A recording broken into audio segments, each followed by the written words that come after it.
दोस्तों नमस्कार, ये है मार्गदर्शन फॉर सिविल सर्विसेज। मैं अनुराग चौधरी। दोस्तों, भूगोल के 1 लाख प्रश्नों की श्रृंखला में आज की वीडियो में प्रस्तुत है भारत के भू आकृतिक प्रदेश के अंतर्गत उत्तर भारत का विशाल मैदान, भारत की प्रमुख घाटियाँ और भारत के द्वीप समूहों से संबंधित महत्वपूर्ण प्रश्न, जो आपके आगामी विभिन्न परीक्षाओं के सामान्य ज्ञान और सामान्य अध्ययन के साथ भूगोल विषय से आयोजित की जाने वाली अध्यापक भर्ती परीक्षाओं के लिए बेहद महत्वपूर्ण है। तो आइए शुरू करते हैं आज का वीडियो। सबसे पहले इसमें हम उत्तर भारत के विशाल मैदान से संबंधित सभी महत्वपूर्ण प्रश्नों को कवर करेंगे।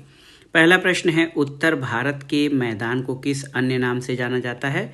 तो उत्तर है सिंधु गंगा ब्रह्मपुत्र के मैदान के नाम से जाना जाता है उत्तर भारत के मैदान को।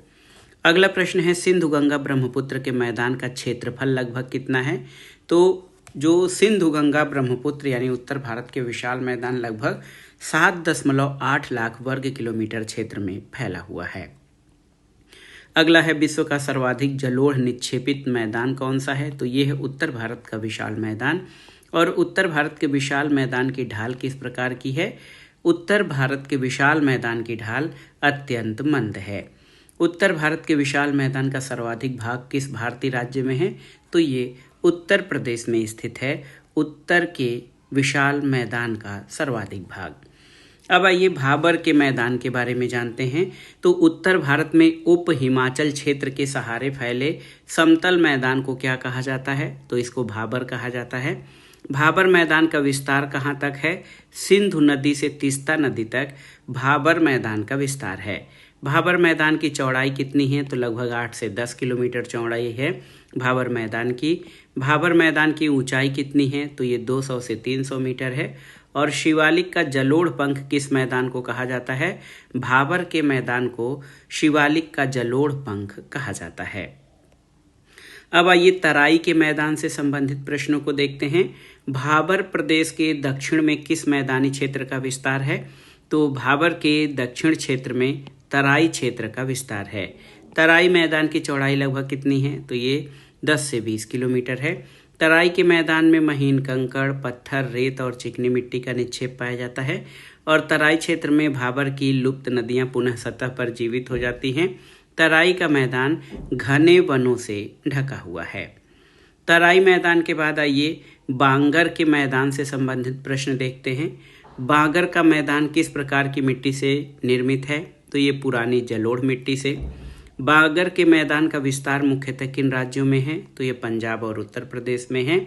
और एक प्रश्न देखिए, बांगर मैदान के कुछ क्षेत्रों में अत्यधिक सिंचाई के कारण मृदा की ऊपरी सतह पर नमक की सफ़ेद परत जम गई है। इन्हें क्या कहा जाता है?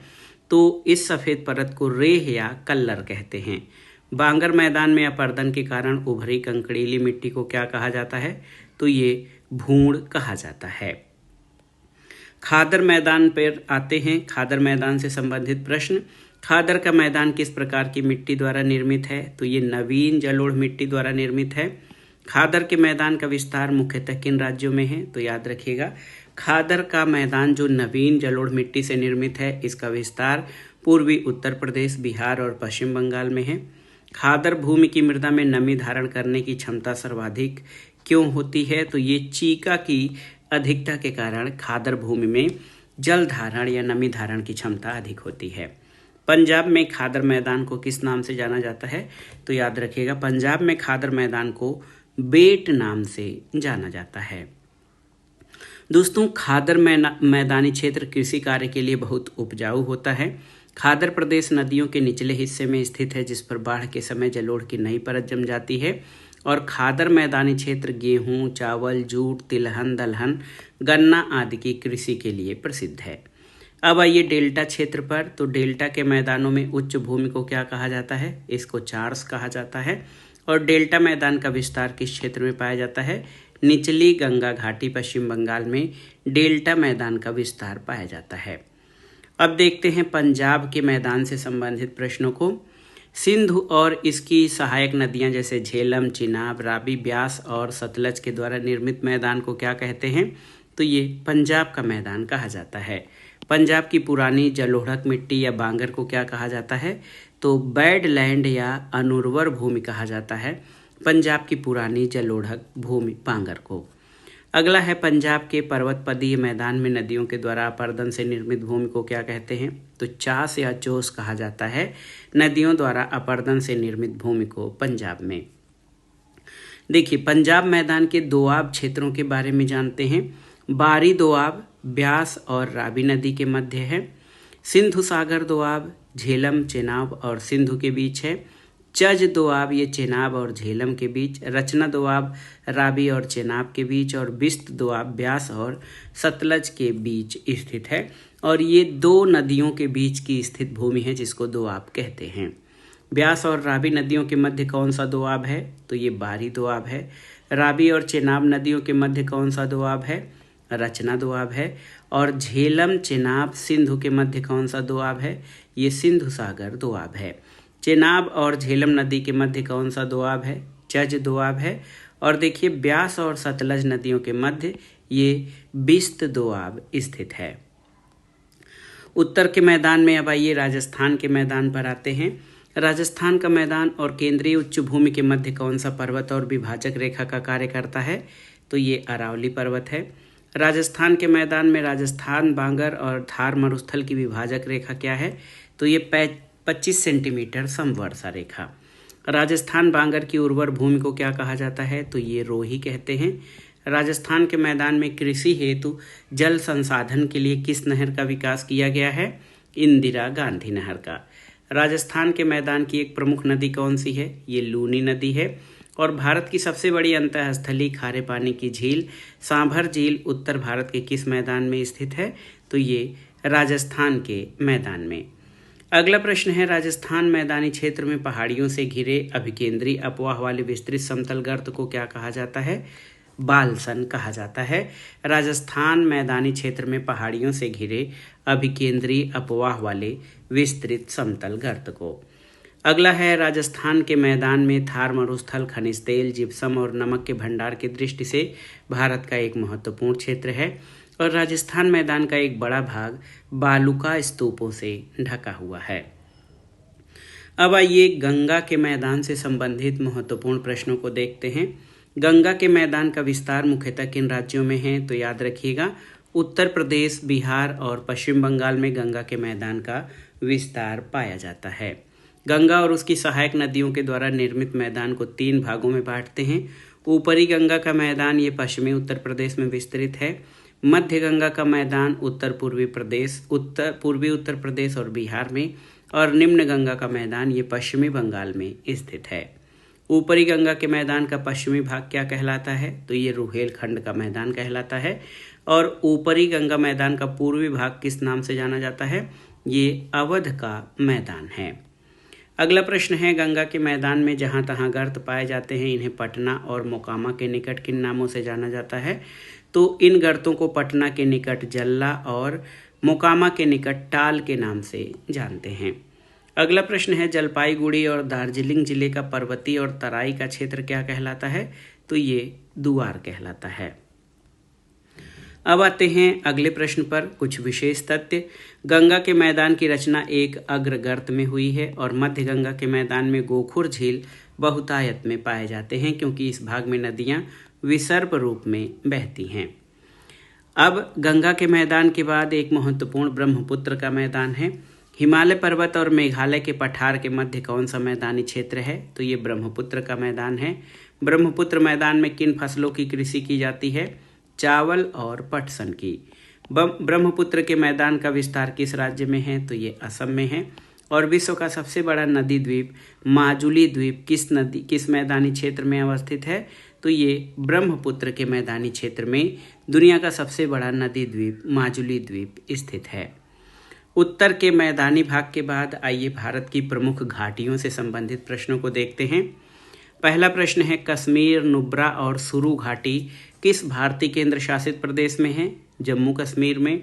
कौन सी घाटी हेमिस राष्ट्रीय उद्यान के लिए मार्ग उपलब्ध कराती है? तो ये मरखा घाटी लद्दाख में है। महान हिमालय और पीर पंजाल श्रेणियों के मध्य कौन सी घाटी है? तो ये कश्मीर घाटी है। और सियाचिन हिमनद से निकलने वाली नुब्रा नदी द्वारा कौन सी घाटी निर्मित है? तो ये नुब्रा घाटी है। हिमाचल प्रदेश के अंतिम गांव चिटकुल को मार्ग प्रदान करने वाली घाटी कौन सी है? किन्नौर घाटी जो है हिमाचल प्रदेश के अंतिम गांव चिटकुल को मार्ग प्रदान करती है। हिमाचल प्रदेश में स्थित किस घाटी को बास्पा घाटी के नाम से जानते हैं? तो सांगला घाटी को बास्पा घाटी भी कहा जाता है। अगला प्रश्न है, हिमाचल प्रदेश में छोटा यूनान के रूप में कौन सी घाटी है? मालना घाटी। धौलाधर और पीर पंजाल श्रेणियों के मध्य कौन सी घाटी है? तो ये कुल्लू घाटी है। लाहुल, पंगवाला और भोटिया जनजाति किस घाटी क्षेत्र में निवास करती हैं? तो ये पांगी घाटी क्षेत्र में लाहुल, पंगवाला और भोटिया जनजाति निवास करती हैं। एक देखिए बहुत ही महत्वपूर्ण प्रश्न है, बौद्धों का प्रसिद्ध ताबो मठ किस घाटी में है? तो ये स्पीति घाटी में हिमाचल प्रदेश में स्थित है। अगला प्रश्न है, चंद्र और भागा नदियाँ किस घाटी से होकर प्रवाहित होती हैं? तो ये लाहौल घाटी से। और प्रमुख सांस्कृतिक और पर्यटन स्थल धर्मशाला किस घाटी में अवस्थित है? ये कांगड़ा घाटी में अवस्थित है। अब आते हैं अगले प्रश्न पर, शिवालिक हिमालय और लघु हिमालय के मध्य कौन सी घाटी है? तो इसको हमने देखा है दून घाटी। कौन सी घाटी हिमालय के अनुदैर्य घाटी का उदाहरण है? तो ये दून घाटी है। और नीलांग घाटी किस राज्य में है? ये उत्तराखंड में है। कौन सी घाटी हॉट स्प्रिंग के रूप में जानी जाती है? युथांग घाटी हॉट स्प्रिंग के रूप में जानी जाती है। अब आइए भारत की प्रमुख घाटियाँ और वो किस राज्य में अवस्थित हैं उनके बारे में जानते हैं। दोस्तों, मरखा घाटी लद्दाख में है जो कि केंद्र शासित प्रदेश है। कश्मीर घाटी जम्मू कश्मीर में, नुब्रा घाटी जम्मू कश्मीर में, सुरू घाटी जम्मू कश्मीर में, किन्नौर घाटी हिमाचल प्रदेश में, पार्वती घाटी हिमाचल प्रदेश में, सांगला घाटी हिमाचल प्रदेश, मालना घाटी हिमाचल प्रदेश, कुल्लू घाटी हिमाचल प्रदेश, पांगी घाटी हिमाचल प्रदेश, इसी तरह स्पीति घाटी, लाहौल घाटी ये हिमाचल प्रदेश में, और कांगड़ा घाटी हिमाचल प्रदेश में, चंबा घाटी भी हिमाचल प्रदेश में स्थित है।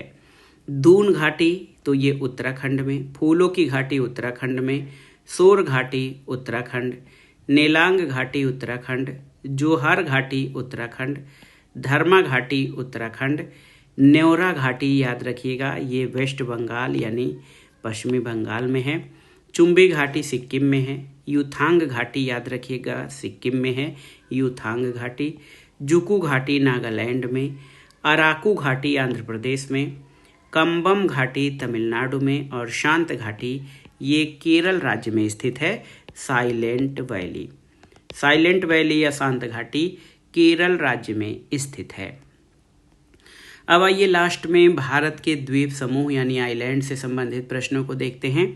अंडमान और निकोबार द्वीप समूह कहाँ स्थित है? ये बंगाल की खाड़ी में है। कौन से द्वीप 10 डिग्री उत्तरी अक्षांश या 10 डिग्री चैनल द्वारा आपस में पृथक करते हैं? अंडमान और निकोबार ये 10 डिग्री चैनल द्वारा अलग होते हैं। अंडमान निकोबार द्वीप समूह में द्वीपों और टापुओं की कुल संख्या लगभग कितनी है? तो 572 है। अंडमान और निकोबार द्वीप समूह की राजधानी कहाँ है? पोर्ट ब्लेयर है। और देखिए अंडमान किन द्वीपों का समूह है? उत्तरी अंडमान, मध्य अंडमान, दक्षिणी अंडमान और लिटिल अंडमान इन द्वीपों का समूह है ये अंडमान। दक्षिणी अंडमान और लिटिल अंडमान के मध्य कौन सा दर्रा अवस्थित है? तो ये डंकन पास है। और अंडमान और निकोबार द्वीप समूह में सर्वाधिक ऊंचाई वाली चोटी कौन सी है? तो याद रखिएगा सैडल पीक। आइए देखते हैं अंडमान और निकोबार द्वीप समूह की पर्वत चोटियों के बारे में। सैडल चोटी या सैडल पीक 732 मीटर ऊंची है, उत्तरी अंडमान में है। माउंट थुइलर ये 642 मीटर ग्रेट निकोबार में है। माउंट डियोवोली 515 मीटर ऊंची है, मध्य अंडमान में। माउंट कोयोब ये 460 मीटर ऊंची है, दक्षिणी अंडमान में। और माउंट हैरियट 365 मीटर ऊंची है, दक्षिणी अंडमान में स्थित है। अगला प्रश्न है कोको स्ट्रेट किसको अलग करता है? तो अंडमान को म्यांमार के कोको द्वीप समूह से अलग करता है। भारत के किस द्वीप का उद्गम ज्वालामुखी विस्फोट से हुआ है? बैरन द्वीप का। और बैरन द्वीप कहाँ स्थित है? बंगाल की खाड़ी में, अंडमान सागर में। उत्तरी अंडमान के पूरब में कौन सा एक सुषुप्त ज्वालामुखी स्थित है? तो ये नारकोंडम है। और निकोबार समूह किन द्वीपों का समूह है? ये कार निकोबार, ग्रेट निकोबार और लिटिल निकोबार का समूह है निकोबार द्वीप समूह। अगला प्रश्न है, देखते हैं दोस्तों, अंडमान निकोबार द्वीप समूह का सबसे छोटा रिहायशी द्वीप कौन सा है? तो ये है करल्लियू द्वीप, जो 0.30 वर्ग किलोमीटर क्षेत्र में विस्तृत है। कौन सा चैनल ग्रेट निकोबार को सुमात्रा से अलग करता है? तो याद रखिएगा 6 डिग्री चैनल है। कौन सा इंडोनेशिया का द्वीप भौगोलिक रूप से ग्रेट निकोबार के सबसे निकट है? तो ये है सुमात्रा द्वीप, याद रखिएगा। कौन सा द्वीप समूह टर्शियरी कालीन अराकानियोमा पर्वत श्रेणी का विस्तारित भाग है? तो याद रखिएगा अंडमान और निकोबार द्वीप समूह ये टर्शियरी कालीन अराकानियोमा पर्वत श्रेणी जो म्यांमार में विस्तृत है उसका विस्तारित भाग है। अगला प्रश्न है, अंडमान निकोबार द्वीप समूह की दूसरी सबसे ऊंची चोटी कौन सी है? तो ये माउंट थुइलर है। बैरन द्वीप पोर्ट ब्लेयर से लगभग कितनी दूर है? 139 किलोमीटर। और इसी तरह अंडमान निकोबार द्वीप समूह का सबसे बड़ा द्वीप कौन सा है? मध्य अंडमान, ये 1536 वर्ग किलोमीटर में विस्तृत है। अगला प्रश्न है, छोटा अंडमान द्वीप किस जनजाति के अधिवास के लिए प्रसिद्ध है? तो ओंग जनजाति है। अंडमान निकोबार द्वीप समूह का सबसे उत्तरी द्वीप कौन सा है? तो ये लैंडफॉल द्वीप। और इंदिरा पॉइंट, जिसको पिग्मेलियन पॉइंट कहा जाता है, ये कहाँ पर स्थित है? ये ग्रेट निकोबार के दक्षिण में है। अंडमान और निकोबार द्वीप समूह पर पाई जाने वाली प्रमुख जातियाँ कौन सी हैं? जनजातियाँ जारवा, सोम्पेन और सेंटिलीज जनजातियाँ ये अंडमान निकोबार द्वीप समूह पर पाई जाती हैं। अगला प्रश्न है, 2018 में किन द्वीपों का नाम बदलकर सुभाष द्वीप, शहीद द्वीप और स्वराज द्वीप किया गया है? तो रास द्वीप का नाम सुभाष द्वीप, नील द्वीप का नाम शहीद द्वीप और हैवलाक द्वीप का नाम स्वराज द्वीप कर दिया गया है वर्ष 2018 में। अंडमान निकोबार के बाद आइए लक्षद्वीप समूह से संबंधित प्रश्नों को देखते हैं। लक्षद्वीप कहाँ पर है? ये अरब सागर में है। भारत में कौन सा द्वीप समूह प्रवाल भित्ति उत्पत्ति का है? तो ये लक्षद्वीप समूह प्रवाल भित्ति उत्पत्ति का है। लक्षद्वीप टापू कहाँ स्थित है? दक्षिण पश्चिमी भारत में। और लक्षद्वीप में द्वीपों की संख्या कुल कितनी है? याद रखिएगा लक्षद्वीप में कुल 36 द्वीप हैं। लक्षद्वीप में आबाद द्वीपों की संख्या कितनी है? तो ये 10 हैं।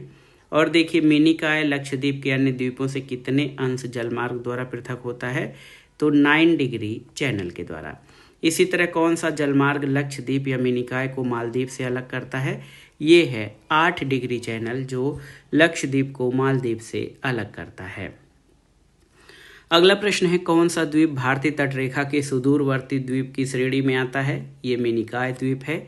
लक्षद्वीप का सबसे बड़ा दक्षिणी द्वीप कौन सा है? मेनिकाय है, जो 4.80 वर्ग किलोमीटर में विस्तृत है। लक्षद्वीप समूह का सबसे बड़ा द्वीप कौन सा है? एंडराथ, जो 4.90 वर्ग किलोमीटर में है। अन्य द्वीपों के बारे में जानते हैं। श्रीहरिकोटा द्वीप कहाँ पर है? ये आंध्र प्रदेश तट पर है। पुलिकट झील को बंगाल की खाड़ी से कौन सा द्वीप अलग करता है? ये श्रीहरिकोटा द्वीप है। भारत का एकमात्र उपग्रह प्रक्षेपण केंद्र सतीश धवन अंतरिक्ष केंद्र किस द्वीप पर है? श्रीहरिकोटा द्वीप पर। और कौन सा भारतीय द्वीप भारत और श्रीलंका के मध्य है? ये पंबन द्वीप है। राम सेतु या आदम ब्रिज किस स्थान से शुरू होता है? धनुषकोडी से। और पंबन द्वीप अन्य किस नाम से जाना जाता है? रामेश्वरम द्वीप के नाम से। पंबन द्वीप कहाँ पर है? तो ये मन्नार की खाड़ी में स्थित है पंबन द्वीप। भारत का सर्वाधिक आबादी वाला द्वीप कौन सा है? तो ये सालसेट द्वीप मुंबई है। एलिफेंटा द्वीप किस शहर के पास स्थित है? मुंबई के पास है। एक द्वीप पर स्थित भारत का सबसे बड़ा नगर कौन सा है? ये मुंबई है। वेयंत श्योधर द्वीप कहाँ पर स्थित है? तो याद रखिएगा ये कच्छ की खाड़ी में है। पीरम द्वीप खंभात की खाड़ी में। द्वारका द्वीप अरब सागर तट पर है। कोरी क्रीक या कोरी निवेशिका कहाँ पर है? ये कच्छ के रन में है। न्यू मूर द्वीप कहाँ पर है? तो ये बंगाल की खाड़ी में। और अब्दुल कलाम द्वीप, इसका पुराना नाम क्या था? तो व्हीलर द्वीप का नाम अब अब्दुल कलाम द्वीप कर दिया गया है। अगला है, भारत का पहला द्वीपीय जिला कौन सा है? तो ये माजुली है, जो कि दुनिया का सबसे बड़ा नदी द्वीप है। ये भारत का पहला द्वीपीय जिला है। अगला प्रश्न है, वेलिंगटन द्वीप किस शहर का भाग है? तो ये कोच्चि शहर केरल का भाग है। अगला प्रश्न है, गिनीज वर्ल्ड रिकॉर्ड द्वारा 1 सितंबर 2016 को घोषित विश्व का सबसे बड़ा नदी द्वीप कौन सा है? तो ये माजुली द्वीप जो कि असम में है। और लास्ट क्वेश्चन है खडिया बेट और अलिया बेट द्वीप कहाँ पर है, तो ये नर्मदा तापी के मुहाने पर खडिया बेट और अलिया बेट द्वीप स्थित हैं। तो दोस्तों ये था आज का वीडियो भूगोल के 1 लाख प्रश्नों की श्रृंखला में। इसमें हमने भारत के भू आकृतिक प्रदेश के अंतर्गत उत्तर भारत के विशाल मैदान, भारत की प्रमुख घाटियाँ और भारत के द्वीप समूहों से संबंधित प्रश्नों को कवर किया। ये प्रश्न आपके आगामी परीक्षाओं के लिए बेहद महत्वपूर्ण हैं, आप इनको अच्छे से तैयार कर लीजिएगा। ये वीडियो आपको कैसा लगा हमें कमेंट बॉक्स में ज़रूर बताइएगा। वीडियो को लाइक करें, शेयर करें और इस चैनल मार्गदर्शन फॉर सिविल सर्विसेज को सब्सक्राइब करें। वीडियो देखने के लिए धन्यवाद। नमस्कार।